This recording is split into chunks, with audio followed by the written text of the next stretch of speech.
하나님의 말씀 저와 여러분이 같이 봉독합니다. 신약성경 누가복음 18장 35절부터 43절까지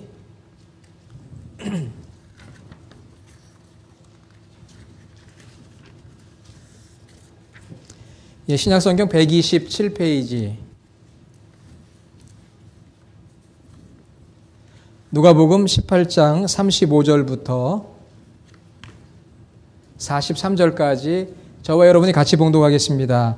여리고에 가까이 가셨을 때에 한 맹인이 길가에 앉아 구걸하다가 무리가 지나감을 듣고 이 무슨 일이냐고 물은데 그들이 나사렛 예수께서 지나가신다 하니 맹인이 외쳐 이르되 다윗의 자손 예수여 나를 불쌍히 여기소서 하거늘 앞서가는 자들이 그를 꾸짖어 잠잠하라 하되 그가 더욱 크게 소리질러 다윗의 자손이여 나를 불쌍히 여기소서 하는지라 예수께서 머물러 서서 명하여 데려오라 하셨더니 그가 가까이 오매 물어 이르시되 내게 무엇을 하여 주기를 원하느냐 이르되 주여 보기를 원하나이다. 예수께서 그에게 이르시되 보라 내 믿음이 너를 구원하였느니라 하시매 곧 보게 되어 하나님께 영광을 돌리며 예수를 따르니 백성이 다 이를 보고 하나님을 찬양하니라. 아멘. 옆에 있는 분들과 한번 인사합시다. 만나서 반갑습니다. 오늘 날씨가 무척 더운 날입니다. 그래도 우리가 하나님을 예배할 수 있도록 불러주시고 그래도 우리가 시원한 동네에서 또 에어컨 바람을 쐬어가며 하나님을 예배할 수 있다는 것도 얼마나 감사한지 모르겠습니다. 저는 개인적으로 한 사람의 크리스천으로 또 목사로서 듣고 싶은 이야기가 있어요. 그것은 어떤 이야기냐 하면은 목사님 옛날하고는 좀 달라지셨네요. 그 변화에 대한 이야기, 변화되고 성장하였다는 이야기를 듣는 거 이보다 행복한 게 어디 있겠어요. 옛날하고는 달라지신 것 같아요. 변화되었습니다. 성장하셨군요. 또 마찬가지로 저 역시도 우리 성도들에게 그런 말을 해드리고 싶어요. 집사님 옛날하고는 많이 달라지셨네요. 많이 성장하셨네요. 저희가 그런 이야기를 듣고 싶을 뿐만 아니라 저 역시도 성도님들에게 달라지셨어요. 성숙해지셨어요. 그런 말을 하고 싶어요. 우리 그런 말을 하고 들을 수 있도록 우리가 좀 달라지는 오늘 설교 제목대로 좀 변화되고 성장하는 역사가 우리 가운데 있기를 간절히 원합니다. 우리 그리스도인들에게는 세 가지 변화가 있어야 돼요. Three changes, 세 가지 변화. 첫째는 신분의 변화입니다. 우리 신분이 변화되는 거예요. 우리가 미국에 오면은 영주권자로 시민권자로 신분이 변화가 되고 그 과정이 참 어렵잖아요. 신분 문제가 참 어려워요. 혹시 신분 문제로 기도하시는 분이 있으면 속히 그 문제가 우리 주님의 도우심으로 해결되기를 정말 주님의 이름으로 축원합니다. 신분의 변화예요. 다시 말하면 사단의 권세 아래, 어둠의 권세 아래 있던 우리가 예수 그리스도를 믿고 나 중심의 삶을 회개함으로 하나님의 자녀가 되는 신분의 변화, 아이덴티티의 변화. 이게 가장 중요한 거거든요. 원더풀한 거예요. 우리 신분이 변화됐습니다. 사단의 권세 아래 있던 우리가, 어둠의 자식이었던 우리가 하나님의 자녀가 되고 빛의 자녀가 되었다. 이게 첫 번째 우리 크리스천들에게 있는 신분의 변화고요. 두 번째는 성품의 변화입니다. 우리가 하나님의 자녀가 된 다음에는 성령님의 인도하심을 따라 순종함으로 우리 안에 성령의 열매를 맺는 거예요. 우리 성품이 변화되는 것입니다. 성품이 변화되어야 관계가 변화되고 삶이 변화됩니다. 그래서 하나님의 자녀는 성령의 인도하심 속에 말씀을 따라 순종하면서 우리의 성품이 성령의 아름다운 9가지 열매로 변화되는 거예요. 그래서 정말 우리가 볼 때마다 원더풀. 자, 우리 옆에 있는 분들에게 한번 원더풀 한번 해볼까요? 원더풀. 성품이 변화가 돼야 돼요. 그리고 세 번째로 변화가 돼야 하는 것은 사명자로 변화가 되는 거예요. 사명자로. 인생의 목적이 없었고 나의 사명이 무엇인지 알지 못했던 우리 각자가 이제 하나님의 부르심을 받아서 하나님의 부름받은 사명자로 살아가는 거예요. 우리 오늘 멕시코 선교하시는 최재민 선교사님이 방문을 해주셨어요. 너무나 감사해요. 이 먼 곳까지 그래도 옛 정이 있으셔서 오늘 방문해 주셨는데, 우리 선교사님도 늦게 목회자가 되시고 지금 멕시코 선교를 위해 귀한 사명을 감당하고 있거든요. 우리 각자가 하나님의 부름을 받아 이 사명자로 하나님 영광을 위해서 하나님의 뜻을 위해 쓰임받는 사명자, 이런 변화가 일어나야 됩니다. 우리 모두 신분의 변화, 성품의 변화, 사명자로서 변화되기를 주님의 이름으로 부탁을 드립니다. 어릴 적에 그 놀이공원에 갔었어요. 지금도 마찬가지인데 놀이공원에 가면 많은 그 놀이기구가 있잖아요. 그렇죠. 요즘에는 좀 이렇게 익사이딩한 걸 좋아하지만 이제 어릴 때 회전목마라는 게 있습니다. 여러분 기억나시죠? 회전목마.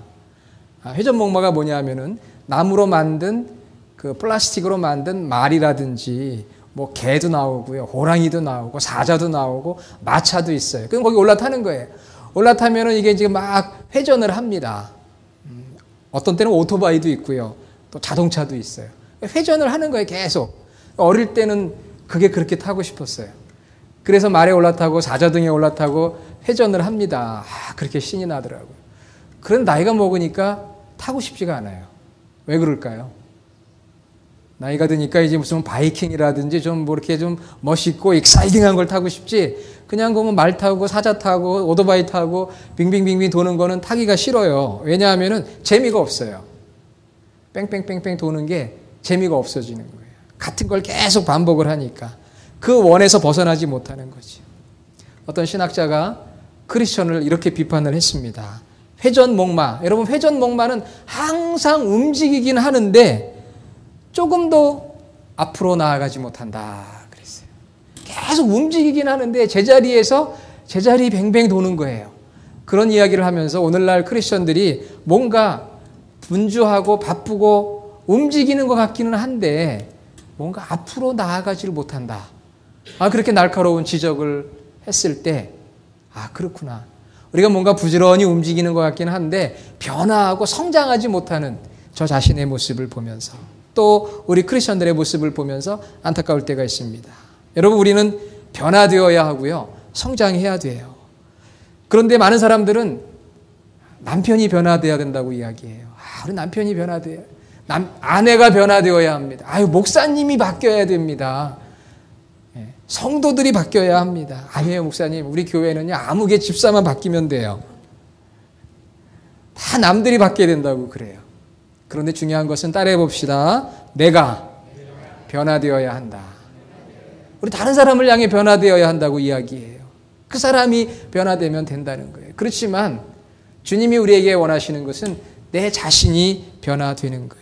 베드로후서 3장 18절에 오직 우리 주 곧 구주 예수 그리스도의 은혜와 그를 아는 지식에서 자라가라 그랬어요. Grow in the grace and knowledge of our Lord and Savior Jesus Christ. Grow하라는 거예요. 성장하라는 거예요. 사랑하는 여러분, 우리가 부모로서 자녀들이 성장하는 거 원하잖아요.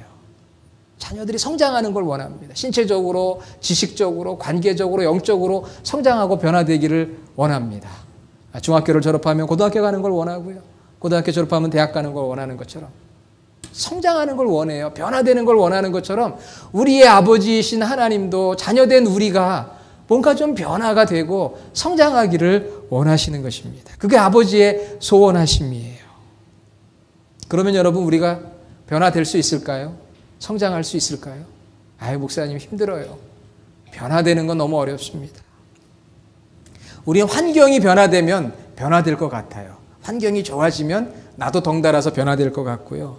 또 내가 돈을 많이 벌면 좀 변화될 것 같기도 하고, 내가 좋은 자리, 좋은 위치에 있으면 변화되고 성장할 것 같아요. 그런데 정신의학자인 탐 해리스 박사는 이런 유명한 이야기를 했습니다. 사람은 원래 천성적으로 변화되기를 싫어한답니다. 그러나 변화될 수 있는 길이 있는데 그것은 바로 진리를 깨달을 때 사람은 변화된다.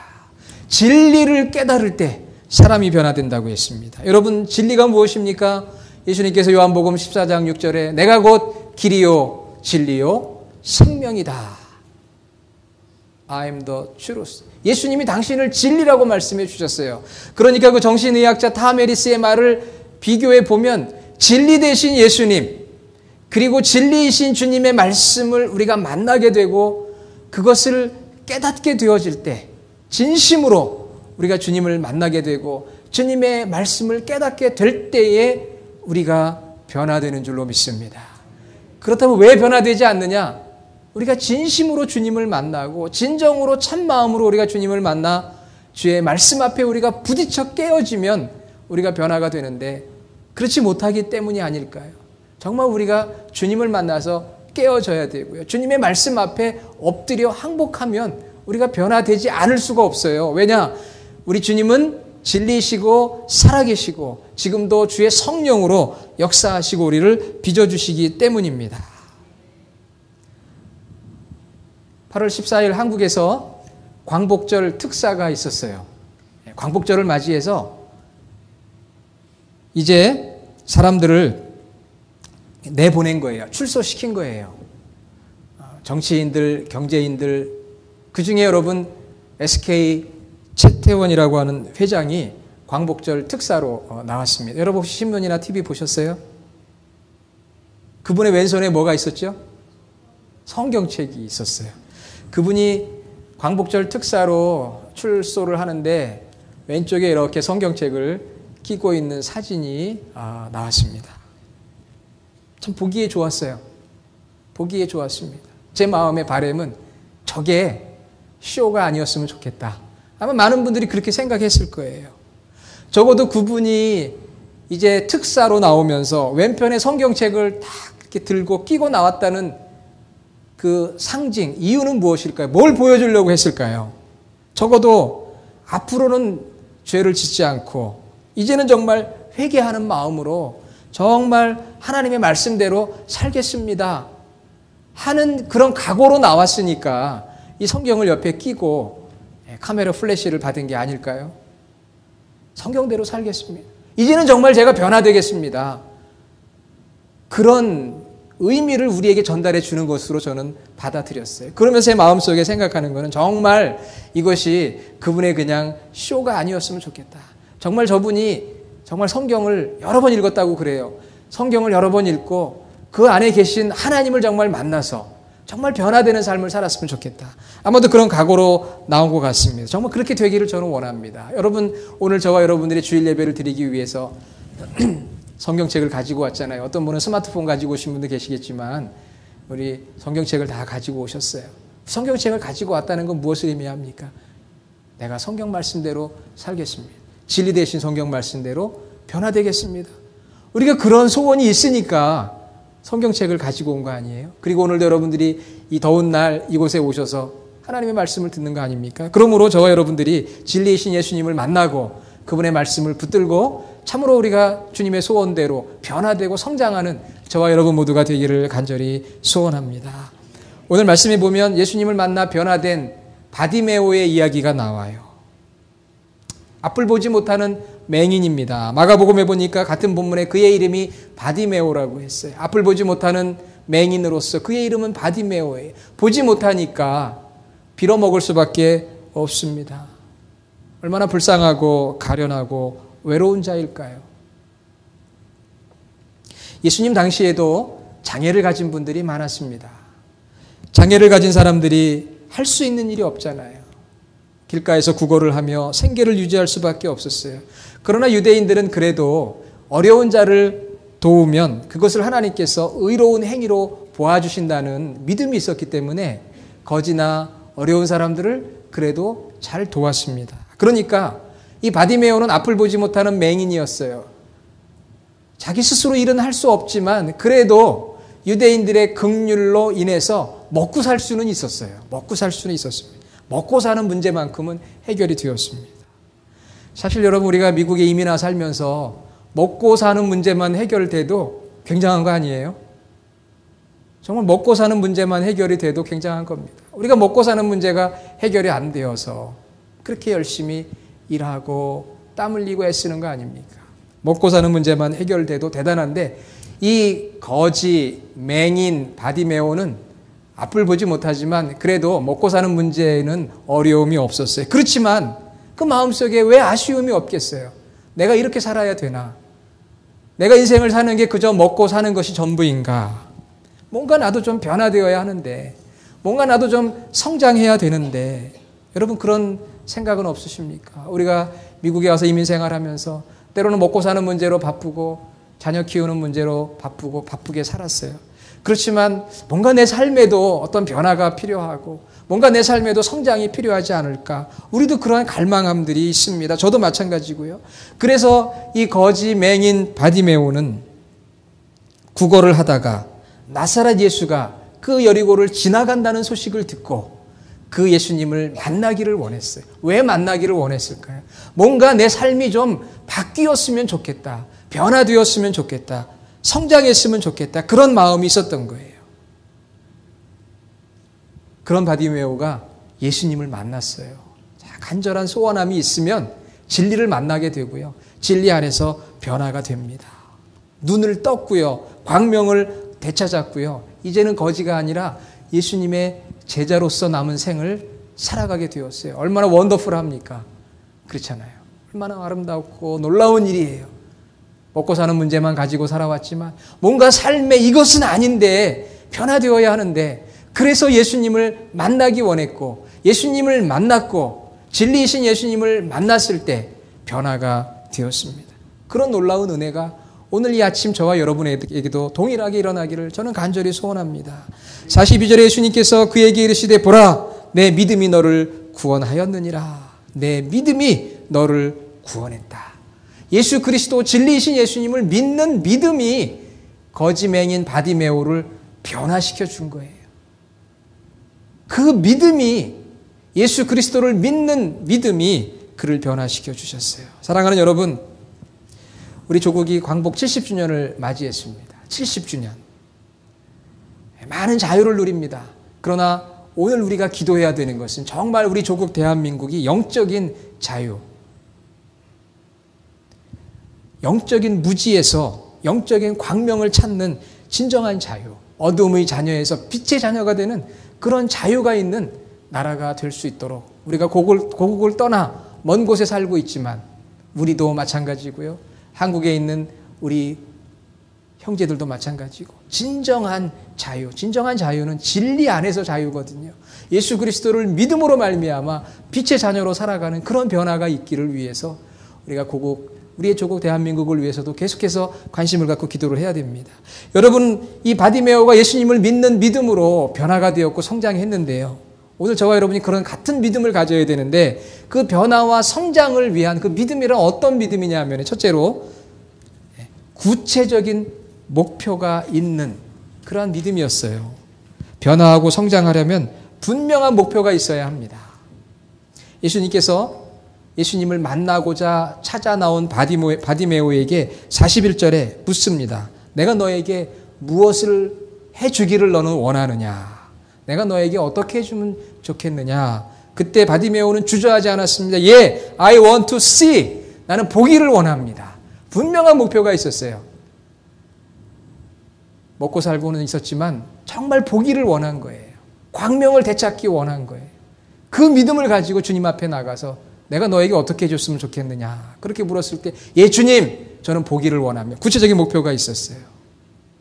우리 하나님은 우리 안에 소원을 두시고 행하시기를 원하십니다. 빌립보서 2장 13절 너희 안에 행하시는 이는 하나님이시니 저기에 자기의 기쁘신 뜻을 위하여 너희에게 소원을 두고 행하게 하신다.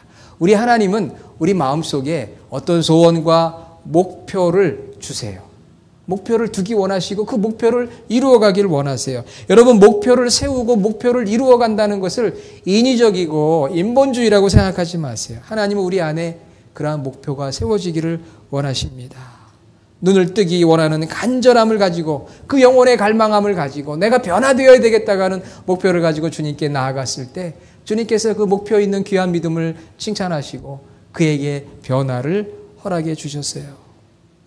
에베레스트 산을 제일 먼저 정복한 에드먼드 힐러리 경은 이런 이야기를 했습니다. 에베레스트 산 꼭대기를 오르겠다는 목표를 세우고 어느 날 보니 그렇게 되어 있는 나를 발견하게 되었다.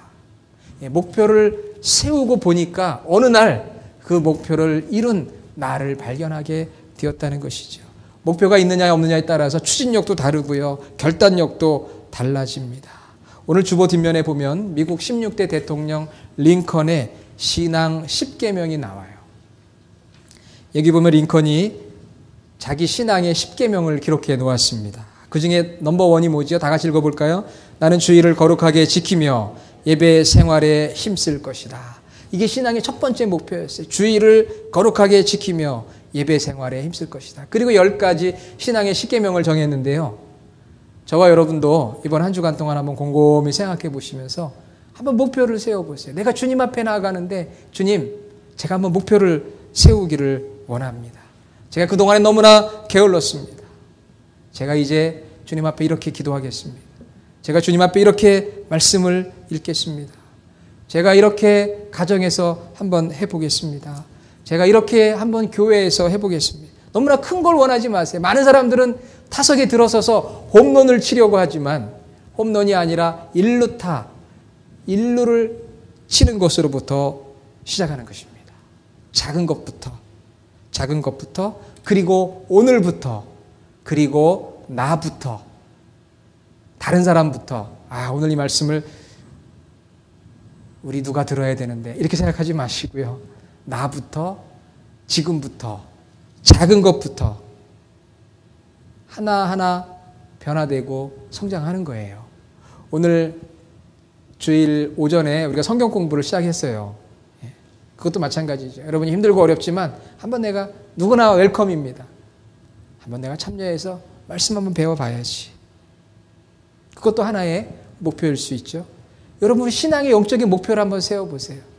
두 번째는 변화와 성장을 위한 믿음에는 무엇이 필요하냐면 용기가 필요해요. 변화를 가로막는 장애물을 극복하는 용기가 있어야 된다. 이 바디메오가 거지입니다. 맹인입니다. 예수님을 만나려고 나갑니다. 그랬더니 39절에 앞서가는 자들이 바디메오를 꾸짖어서 잠잠하라, 소리 지르지 마라, 그렇게 제재를 합니다. 그러나 바디메오는 어떻게 합니까? 거들떠보지도 않지요. 오히려 말씀해 보니까 39절에 더욱 크게 소리 질렀다고 그랬어요. 더 크게. 사람들은 조용하라고 하는데 더 크게 소리 지르는 거예요. 이게 용기 아니겠어요? 여러분 요즘에 용기 중에 미움받을 용기가 필요하다 그랬어요. 미움받을 용기. 우리는 사랑받을 용기만 필요한데 때로는 미움도 받을 용기가 필요하다. 왜? 지금 예수님을 따라다니는 사람들이 거지, 맹인, 바디메오가 예수님 앞으로 나와서 예수님 나를 불쌍히 여겨주세요 소리를 지르니까 사람들이 다 가서 입 닥쳐 조용히 해. 그때 아이고 무서워라. 그리고 조용히 하면 되겠어요? 까짓건 내가 저 사람들한테 미움받아도 내가 예수님은 꼭 만나야 되겠다. 더 크게 소리 지르는 거예요. 예수님! 미움받을 용기 아니겠어요? 제가 계속해서 설교했잖아요. 삭개오는 키가 작았지만 용기를 내서 돌무화과 나무 위로 올라갔다고 했습니다. 베드로도 어부로서는 전문가지만 예수님께서 깊은 데 가서 그물을 내리라 할 때 용기를 가지고 나아갔던 거예요. 여러분 용기가 있어야 됩니다. 우리가 변화하고 성장하려면 용기가 필요해요. 믿음의 용기가 있어야 합니다. 포기하지 않는 용기, 장애물을 넘어서는 용기, 어떤 기회가 왔을 때 이 기회를 붙드는 그 용기, 용기가 있는 곳에 희망이 있습니다. 우리 주님의 교회를 시작한 지가 이제 3개월 조금 넘어가고 있습니다. 하나님께서 아름다운 성전도 허락하시고 주의 성도들도 허락해 주셨어요. 저도 새롭게 사역을 시작하고 우리 성도들도 새롭게 사역을 시작하는데 우리 모두에게 자리 잡고 있는 어떤 심적인 장애물들이 있어요.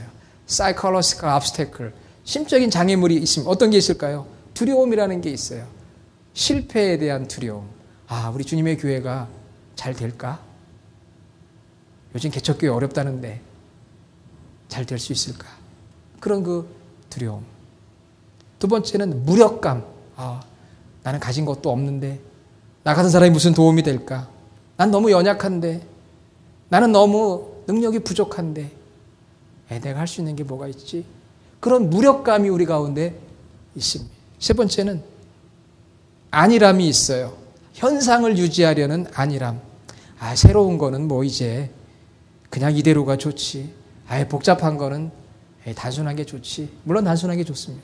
그러나 현상을 유지하려고 하는 안일한 마음도 우리 가운데 있어요. 뭐가 있다고요? 두려움이 있고요. 무력감이 있고요.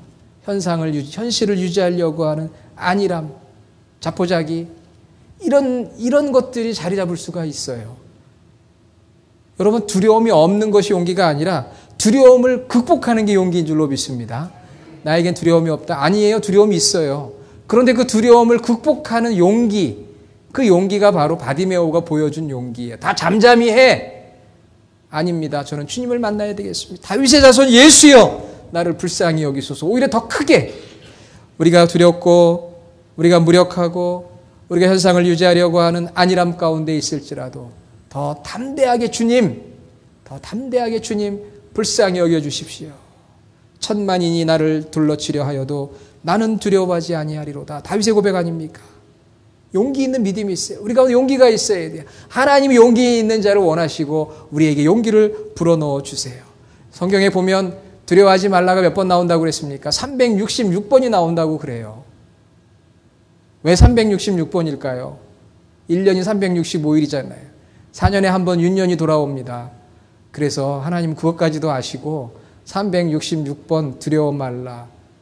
Do not be afraid. 두려워하지 말라. 왜요? 우리 삶이 그렇게 두렵거든요. 두려움의 영, 두려움은 하나님이 주는 게 아니에요. 사단이 주는 거예요. 실패에 대한, 건강에 대한, 미래에 대한. 바디메오는 용기를 가졌어요. 용기가 필요합니다. 그 높은 산, 그 하이마운틴 고산을 등반하는 그 등반가들의 이야기를 읽어본 적이 있습니다. 여러분, 그 높은 그 산 있잖아요. 고산을 등반하는 최적의 시간이 몇 시인지 아세요? 몇 시에 그 눈으로 덮인 산을 등반해야 제일 좋을까요? 등반가들의 이야기를 보면은요, 밤 12시라고 합니다. 밤 12시에 우리 인간의 몸의 상태는 최악이에요. 밤 12시에 무슨 힘이 있겠어요? 그런데 그 밤 12시에 눈은 단단히 얼어붙어 가지고요, 그때 산을 올라가야 눈이 녹지를 않는데요. 6,000m가 넘는 거대한 산을 등반한다는데 가장 어려운 거는 산소가 결핍이 되거나 또는 눈사태의 위험이 있는 것인데, 해가 뜨면은, 아침이 돼서 해가 뜨면 몸 상태는 좋지만 찬 공기와 따뜻한 공기가 섞이면서 눈사태가 날 확률이 많다고 합니다. 역설적으로 몸 상태는 안 좋아요. 밤 12시라. 그렇지만 그때가 눈사태가 일어나지 않을 가장 적기라고 해요. 그래서 그때 올라가야 한다고 합니다. 우리의 상황도 마찬가지예요. 지금 나의 몸의 상태는 안 좋고, 지금 우리의 상황은 안 좋을지라도, 시련이 닥쳐왔을지라도 지금 시간이 가장 좋은 시간이구나. 밤 12시, 지금이 이 고산을 올라갈 가장 좋은 시간이구나. 사랑하는 여러분, 우리 가운데 어떤 어려움과 고난과 환난이 있어요. 그런데 지금이 너무 힘들고 너무 내가 무력하고 내가 너무 두렵고 힘들지만, 그러나 바로 이때가 우리가 변화되고 성장해야 될 적기라고 하는 것을 우리가 잊지 말아야 할 줄로 믿습니다. 마지막으로 변화와 성장을 위한 믿음은 모든 과정에서 하나님께 영광을 돌리고 주님을 따르는 삶을 추구하는 거예요. 이 바디메오 거지맹이는 드디어 예수님을 만나 앞을 보게 되었습니다. 오늘 말씀 43절에 곧 보게 되어 어떻게 했습니까? 하나님께 영광을 돌리며 예수님을 따르게 되었습니다. 우리의 변화와 성장의 과정에는, 그 마지막 목표의 마지막에는 늘 하나님의 영광이 있어요. 나의 변화와 성장을 통해 내가 사람들에게 존경받고 내가 사람들한테 인정받는 게 아닙니다. 내 변화와 성장을 통해서 하나님께 영광을 돌리고 나는 주님을 따르는 삶을 살아가는 거예요. 그러니까 우리의 변화와 성장의 과정에는 늘 하나님의 영광을 위해서, 그리고 궁극적인 마지막 단계 하나님의 영광을 위해서입니다. 그래서 사도 바울은 고린도전서 10장 31절에 그런즉 너희가 먹든지 마시든지 무엇을 하든지 다 하나님의 영광을 위하여 하라. 여러분, 내가 변화되고 성장해야 되는 것은 내가 멋있는 목회자가 되기 위한 것이 아니라 그걸 통해서 하나님께 영광을 돌리고, 나의 변화되고 성장한 모습을 통해서 가정이 변화되고 우리 공동체가 변화되어 하나님께 영광 돌리기 위한 분명한 목적임을 우리가 잊지 말아야 합니다. 사랑하는 여러분, 내가 변화돼서 내가 성장해서 하나님 영광 돌리면 주변 사람들이 같이 찬양하고 영광을 돌려요. 오늘 말씀해 보니까 예수를 따르니 백성이 다 이를 보고 하나님을 찬양하니라. 야, 바디메오가 변화되었구나. 정말 우리 하나님은 원더풀 살아계신 분이야. 우리 하나님은 파워풀 능력 있으신 분이야. 그걸 깨닫게 되잖아요. 우리 교회 어떤 성도님들이 변화되고 성장했을 때, 야, 정말 우리 하나님은 살아계시는구나. 저 성도가 변화되는 거 보니까 우리 하나님은 정말 살아계신, 정말 우리 하나님 멋지신 분이에요. 그래서 증거가 되는 거고요. 그 한 사람의 변화를 통해 우리 공동체가 기쁨이 오고 감사가 오고 우리가 함께 믿음의 생활하는 것이 보람이 있는 거 아니겠습니까? 왜 여러분 주님의 교회입니까? 우리 주님의 교회는 아직까지 쉽고 편안한 그런 교회가 아닐 거예요. 왜? 새로 시작한 신생교회니까. 그러나 저와 여러분들이 이곳에서 새롭게 변화되고 성장해야 합니다. 여기 오기 전까지의 나의 모습과는 달라지는 삶의 변화가 있어야 합니다. 그게 바로 하나님께 영광이 되는 것이고요. 그걸 통해서 많은 사람들을 하나님 앞으로 인도하게 되고 그걸 통해서 많은 사람들이 함께 하나님을 찬양하며 하나님께 영광을 돌리게 되는 것이죠. 하나님의 이름이 드러나고 하나님 뜻이 이루어지고 하나님 나라가 더 확장되는 것. 내 힘으로는 어려워요. 그래서 바디메오가 주님을 찾은 거 아닙니까? 주님, 나를 불쌍히 여겨주세요. 주님, 저를 변화시켜주세요. 주님, 저를 성장시켜주세요. 이것이 저와 여러분의 기도가 되기를 간절히 원합니다. 주님, 나를 불쌍히 여겨주세요. 오늘 바디메오가 기도한 것처럼 나를 불쌍히 여겨주세요. 내가 변화되기를 원합니다. 나의 신분이 변화되기 원합니다. 나의 성품이 변화되기를 원합니다. 나의 인생의 목표와 사명이 변화되기를 원합니다. 그렇게 주님 앞에 믿음으로 나아갈 때 진리 되신 주님 우리를 만나주시고 정말 우리의 삶이 변화되어 하나님께 영광 돌리는 복된 우리 교회 모든 성도들이 될 수 있기를 되기를 정말 간절히 믿으면서 우리 모두가 변화되는 놀라운 축복의 주인공이 되기를 축원합니다. 기도하겠습니다. 아버지 하나님 감사합니다. 거지맹인 바디메오가 예수님을 만나 변화되었던 것처럼 변화되기를 소원하시는 아버지 하나님의 뜻을 따라 우리 모두가 변화의 목표와 용기를 가지고 그리고 하나님 영광을 위해 주님의 뜻을 따라 작은 것부터 지금부터 나부터 달라져서 하나님께 영광이 되고 우리가 속한 가정과 교회와 공동체가 변화되고 많은 사람들을 하나님 앞으로 인도할 수 있는 주의 모든 성도들 되게 하여 주시옵소서. 예수님의 이름으로 기도드립니다. 아멘.